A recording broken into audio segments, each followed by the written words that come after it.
opening statement. No, just how's, I guess, being your first off season here as the head coach, just what have you seen, kind of what did you guys do over the summer going into the first official week of practice? Yeah, it's been entertaining off season. Certainly no 2 days have been the same, but it's been fun. We've certainly gotten better. I feel like we've made quite a bit of progress, especially this fall. In the summer, really, it felt like we were taking on water every day, and now this fall we've really been able to turn the page and get the ship pointed in the right direction and making quite a bit of progress. I think we're in much better shape than we've been. I think we're a little bit mentally tougher than we've been. So I'm excited about where we are now. We certainly have a long way to go before we get to play. But we've got signs that everything's moving in the right direction, which is exciting for me. And, we're as healthy as we've been really since I've been here heading into the practice tomorrow. So it's nice we'll have all bodies available. Everybody will be ready to go. So that's exciting for me as well to be able to put the whole group together. I will. Paul Woody, Richmond Times-Dispatch. You've got a lot of you have new people, and you have new people who have to be scorers and in key positions for you.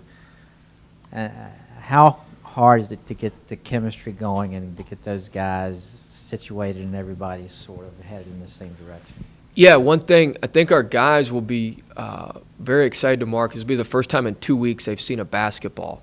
So the last 2 weeks I've really spent trying to build some team chemistry, build some camaraderie. We did a team retreat last week. We did a boot camp earlier this week to try to bring guys together and have guys understand each other's backgrounds a little bit more. So we've really put a focus on that these last couple of weeks. And then now we've got to turn the page to getting our lineups to play together, getting some of the new guys into the lineups and how they fit and how they're going to mesh with the returners who know their games better. So that's the next challenge, but I do think we've come closer together off the court. We've got a much better trust with one another off the court, more connected, if you will. That's the term I like to use. We have a connectivity with our group. But we now need to turn the page and have that on the court and have a better feel for, hey, this guy likes to reject this ball screen, so I better be cornered filled here because I know he's going to reject this on the side. We haven't gotten to that point yet, but most teams haven't either. So that's the fun and exciting part of having new pieces, having new guys that you can kind of weave into the fabric of what we've got, of what we've had in the past. Coach, is it easier for you this time being a new coach than it was at Chattanooga because you have a history here, or are you going through kind of the same, new coach things that you did when you started down in Tennessee? No, it's much easier, this time around. I've been a head coach for 2 years. At Chattanooga, I'd just been an assistant, and running your own practice and running things your way and doing things your way is a lot different. Being a head coach is being an assistant. As an assistant, you just kind of focus on your one little area. And as a head coach, you've got to look at the whole team, and my eye kind of shifts more towards offense. But, I do have to be concerned with the defense and special situations and different things culturally that happen in practice. So at Chattanooga, I wasn't used to that or hadn't been used to that because I was an assistant and just focused on our press here at VCU and that sort of thing. But now, I have 2 years of head coaching experience, under my belt, so to speak, and now I'm much more aware and in tune with everything that goes on during a practice and all the pieces that make up a good team. So it's really not much of an adjustment from the coaching aspect of what we're doing. I'm in a groove. I have a better idea of what I'm doing. I'm pretty sure of what we're doing, and that makes it that'll make it a lot easier this time around. Hey, Coach. Is there like a kid at Christmas feeling, per se, the night before the first practice and to get in there and get going and just being antsy to get the ball rolling? Yeah, there used to be, but it's really not as much anymore because you have so much more time with your team and you're around them so much more in the summer and in the fall with the NCAA allowing you to work with them more. So, we've done some team stuff since September 15th. Our guys would probably say this is practice number 3 or 4. It's not really practice number 1. But certainly you're excited I'm a routine-oriented person, so I like to be in a routine. And I've been flying around recruiting and coming back for workouts and maneuvering around. So I'm excited just to be in a routine where we know we're practicing just about every day, where we're in town every day, and the team's together every day. Because you can go now a day or two without seeing everybody if you don't have a conditioning or something. So I'm more excited about just the daily interaction and being with everybody every day. Coach, you've mentioned how this offseason has been great in terms of getting ready for the season, but what has the camaraderie been like for these guys, getting adjusted to the new head coach, a familiar one at that, and how has some of the older guys been able to rally behind what you're trying to do this season and get the team all on the same page? Yeah, I think the guys have been very good. We've pushed them very hard. I think it's been very challenging for them, and as they've adjusted to us, and and we've adjusted to them in some respects. But I think our team camaraderie, I think our mindset right now is very good. I think our guys are very open and have what I would consider a growth mindset, trying to get better and trying to move forward. And I think our guys are very, very excited about the season and what lies ahead for us. They see the opportunity, they see the potential, and are fired up about it. Coach, you've got transfers. Richmond has transfers, and T.J. Klein played a big role for them last year after transferring in. Even UVA has transfers. Tech has transfers.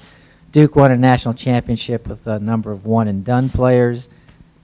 Is the four-year guy sort of becoming less and less the standard, or how much is it? No, I think the four-year guy's still the standard. I think even, our team's made up primarily of four-year guys, or what we hope to be four-year guys as we move forward. I think, all those teams you mentioned, with maybe the exception of Duke, are made up of primarily four-year guys. I think now with the proliferation of transfers and the transfer market, it's maybe a way to get a good player, to get a different player. I mean, I'm not going to sit here and hold any punches or lie to anybody. Like, our fifth-year kid, Corey Bilberry, is really good. Like, we stumbled, and he's better than I thought he was going to be so far. Now, we'll see how he does in workouts and things like that, but we've stumbled onto a very, very good player. He's a physical driver. He gets fouled all the time. He'll throw his body around. And so, in my mind as a coach, I'm going, Corey Bilberry is going to have quite a bit of success for us this year, I think, if he plays like I think he will. I may want to go dip into the fifth-year transfer market again if I can go find another one, in the spring. So you're always, sometimes your philosophies change based on what, on your experiences. And what you have. And so at Chattanooga, I had some junior college kids. Hamdi's really progressed well for us, our junior college kids. So that's another avenue. You have success with those type kids, you can show that in recruiting. So I think there's just so many more avenues available, where it used to just be you get a high school kid or you get a prep school kid. Now you got high school kid, prep school kid, junior college kid. There's an NAIA one-time exception transfer people are starting to use more. There's there's fifth-year transfers. There's academic non-qualifiers now. There's schools that are releasing kids who can't play for them in the first year, that if you're willing to sit a kid, you can take the kid, which is, we're interested in that market. So there's just so many more avenues that are open now that I don't think you can build your team traditionally with all four-year guys, maybe like it has been. But I do think a majority of your team needs to be made up of that, so you've got a certain culture and a certain fabric with what you're doing. Coach, have you seen the older guys take the ownership that you would have wanted them to, and you want them, particularly Melvin, during the course of the past couple months? Melvin's been phenomenal, especially the last last month or so. He's just been phenomenal. Sometimes those seniors, they flip that hourglass and they realize the sand's getting low, and Mel's really taken on a great responsibility, and he's working as hard or harder than just about anybody in our program right now. Him and Corey Bilberry are both working extremely hard. There are two seniors, and I think that's really awoken some of our other guys who don't want to let Melvin down, because our guys have a great care for each other. And I don't think those guys want to let Mel down. So him, working hard and doing the right thing and really taking pride and going out and having a memorable senior year, I think has helped him, but also helped our team rally around him and not want to let him down. And as a coach, I want to make sure he has a great senior year. I was here his freshman year, and I was part of his recruiting process, and my assistant coach Davis coached him in high school. We want to make sure that you want him to end it on a bang. And as a coach, you put a little pressure on yourself to make sure that he ends it the right way. Coach, you mentioned the fabric and building the team around those Fouryear guys. What is your philosophy? What kind of fabric do you want to build here, and have you already instilled? You mentioned obviously your play style, and we'll get into that. I'm Well, sure we talk about three things. So we want to act the right way. That's our deal. So we're going to be aggressive in everything that we do. That's the A in act. Chance favors the aggressor. So we're going to go after things. We're going to be in attack mode. So we want to be aggressive in what we do. We're going to be committed. We're going to be committed to our team. We're going to be committed to our teammates, committed to our university, committed to the city of Richmond, committed to a greater good than ourselves, and we're going to be thankful. We're going to be thankful for the opportunities that we have here. We're going to appreciate all the great stuff that we have. In a couple of weeks, we'll move into one of the top 5 practice facilities in the country. Make sure we maintain a level of appreciation and thankfulness for that. So that's what we talk about, is acting the right way, being aggressive, being committed, being thankful. And we want guys who share that vision, and when you got a shared vision with that, then you can really grow and creates a nice culture for you. How's the off season been as far as you off the court, I guess, in recruiting and things like that? But what's the reception been like coming back to Richmond, and kind of what's if you take away the basketball aspect, how's the last couple months been for you? It's been great. I don't get to spend a lot of time out and about, but it's been fun, and we've been working hard, putting the pedal to the metal with recruiting and speaking engagements and everything that we can do to just to continue to spread the word and grow our brand as much as we can locally, regionally, and nationally as well. I think that's part of my job as the head coach, is to be a great ambassador for our school, for our program, for our university, and to be out in front as many things as we can get in front of. So it's been exciting. It's been fun. It energizes you when you meet people, meet the fans, and understand that you're playing for more than just the team and those. You're playing for a greater community. So I've enjoyed it. We've had fun. It's been a lot of hard work, but it beats selling insurance. Coach, as a follow-up to a statement you made earlier, how excited are you and the team about moving to the upcoming facility over the next coming weeks? Oh, it's going to be great. We've got unbelievable facilities now, but we're a little bit spread out. We practice over at Franklin Street, which is a couple blocks away. Our offices are up here. Our weight room's in the garage over there, parking deck, and our academics are on the other side of this building. Our guys eat at a dining hall, over by the practice gym. So everything's a little bit spread out, and it's great to have one place that'll be like Grand Central Station. Everything's right there. And so that's exciting for me and for our program, just to be able to centralize everything. And then, it speaks to the commitment that our school has, that our boosters have, that our donors have, that our fans have for our program. That's one of the top 5 practice facilities in the country. And I've been in a lot of them, and the ones that, just from talking to other folks who have come in and seen it from the outside and who have seen a bunch. The technology in it's amazing. The stuff's incredible. So our guys looked at it last Sunday. They got to go in it for a little bit last Sunday, and that's all they've been talking about the whole time. They're just making sure I'm not going to cut the air conditioning off to make it hot like it is over in Franklin Street. But they're very excited about it, and it'll be a tremendous resource for us. Real quick, you mentioned the seniors, but who else has impressed you kind of in the off season? Is there anybody else that stands out, or a couple guys that stand out?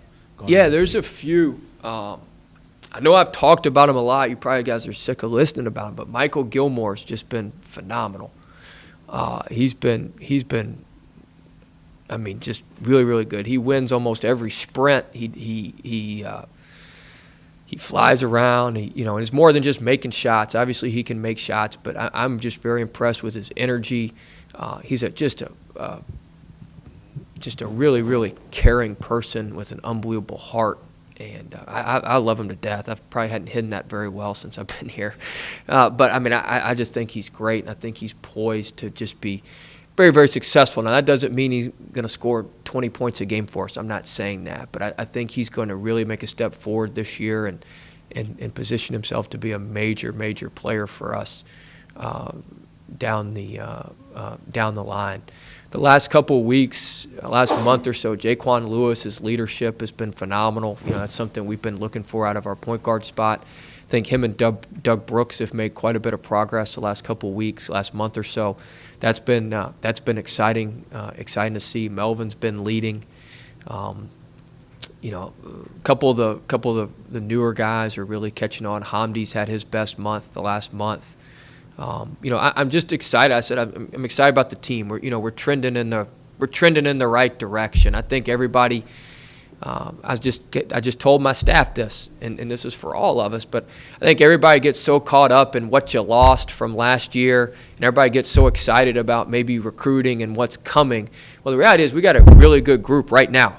So let's be excited about the guys we got right now. Let's coach the heck out of the guys we got right now. Let's put them in the right positions to be successful.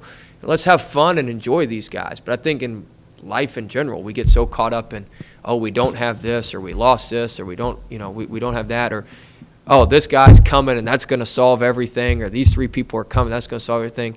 Well, the reality is that stuff doesn't matter right now. We start practice tomorrow. We've got a very good team that I'm very confident in. I believe in them. And I think we're poised for a good season, and we got a lot of guys who are making really, really positive gains, which is exciting for me to see as the coach. It's a long season, and now you've got so much time with them in the off season. Is there ever such a thing as too much time on basketball with the guys? Yeah, I think so. It's been a tough balance. I gave our guys off. We had the bike race here, obviously. All you guys were covering it, I'm sure.